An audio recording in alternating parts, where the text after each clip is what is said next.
తన తండ్రి స్ఫూర్తితోనే గిగ్ వర్కర్స్ కోసం చట్టం తీసుకొచ్చామన్నారు మంత్రి వివేక్ వెంకటస్వామి. వచ్చే అసెంబ్లీ సమావేశాల్లో చట్టాన్ని అమలు చేసి గిగ్ వర్కర్స్ భద్రత కోసం బోర్డును ఏర్పాటు చేస్తామన్నారు. గిగ్ వర్కర్లకు కనీస వేతనాలను పెంచుతామన్నారు. నాంపల్లిలోని తెలంగాణ గెజిటెడ్ ఆఫీసర్ భవన్లో ఉద్యోగుల సంఘం డైరీ ఆవిష్కరణకు ప్రొఫెసర్ కోదండరాంతో కలిసి హాజరయ్యారు మంత్రి. కార్మికుల సంక్షేమం కోసం మంత్రి వివేక్ నిరంతరం కృషి చేస్తారని అన్నారు కోదండరాం. బ్లూ కాలర్ వర్కర్స్ సంక్షేమం కోసం కూడా ప్రభుత్వం చొరవ చూపాలని విజ్ఞప్తి చేశారు. చాలా మంది మాట్లాడటం చెప్తున్నారు. మీరు మీ నాన్నగారు కార్మిక శాఖ మంత్రిగా ఉన్నప్పుడు ఏదైతే పేరు సంపాదించారో మీరు ఆ పేరు సంపాదించమని చెప్పి రాజకీయ గారు చెప్తున్నారు. అంటే మా నాన్నగారు నిరంతరం కార్మికుల కోసం పోరాటం చేసిన వ్యక్తి. వారు ఎప్పుడు కూడా, ఎందుకంటే నేను ఇండస్ట్రీస్ అసోసియేషన్ ప్రెసిడెంట్ సిఐగా ఉన్నప్పుడు మా ఇండస్ట్రియలిస్ట్ అందరూ కూడా వచ్చి చెప్పినారు, సార్ మీ నాన్నగారు పెన్షన్ స్కీమ్ ఇంట్రొడ్యూస్ చేస్తున్నారు, ప్రైవేట్ సెక్టర్లో చేయొద్దని చెప్పండి, ఇండస్ట్రీస్ పూత వేస్తారు, లాస్ ఉంటుందని చెప్పి నాకు వచ్చి రిప్రజెంటేషన్ చేశారు.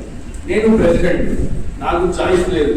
అయితే నేను పోయి మా నాన్నగారికి చెప్పినాను, ఇట్లా ఉంది సంగతి, వీళ్ళందరూ కూడా వచ్చి కలుస్తారంటే మా నాన్నగారు ఒకటే అన్నాడు, సో ఇక్కడ నుంచి గెట్అవుట్ అని చెప్పి నాకు తగ్గేయడం జరిగింది. ఎందుకంటే వారికి కార్మికులు అంటే ఆ ప్రేమ, ఆయనకు తెలుసు, ఆ బాధ్యత. వారు నిజంగానే ఈరోజు చూసుకుంటే ఆ ప్రైవేట్ సెక్టర్లో పెన్షన్ ఇంట్రొడ్యూస్ చేయడం వల్ల ఎక్కడ కూడా కంపెనీలు మూతపోలేదు.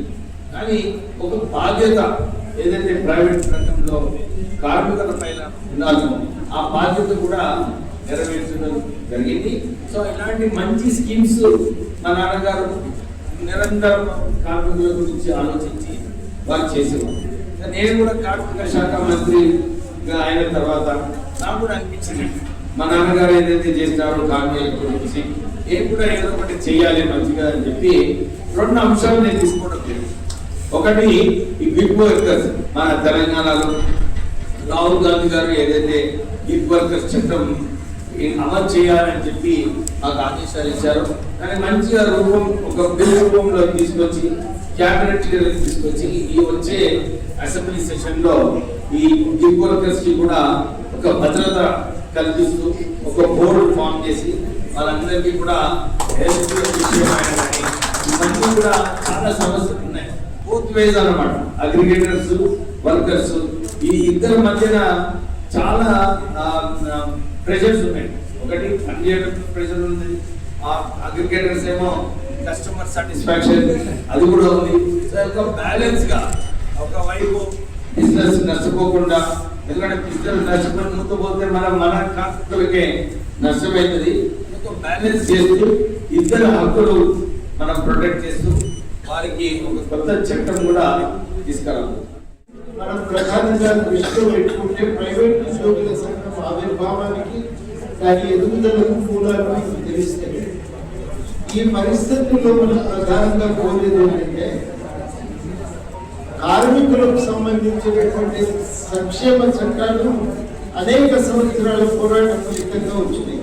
కానీ ఈ బ్లూ కాలర్ వర్కర్స్ కి సంబంధించిన సంక్షేమం గురించి చూడటానికి ప్రత్యేక చట్టాలు లేవు.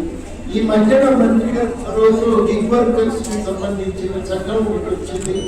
ఆ గిగ్ వర్కర్స్ చట్టం వచ్చినట్టే మిగతా బ్లూ కాలర్ వర్కర్స్ సమస్యల విషయంలో కూడా ఏదైనా ప్రత్యేక సంక్షేమ చట్టాలు ఆలోచించవలసిన అవసరం ఉంది.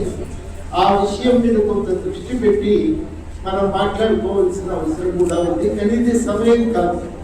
ఒక సందర్భం మనం ఒక సెమినార్ పెట్టుకొని ఇట్లాంటి వర్కర్స్ కోసం ఏం చేయాలనేది ఆలోచించి ఆ సూచనలన్నింటినీ మంత్రి గారికి ఒక నివేదిక రూపంలో ఇస్తే తప్పకుండా మనకు కొంత న్యాయం జరుగుతుంది. ఆ విశ్వాసం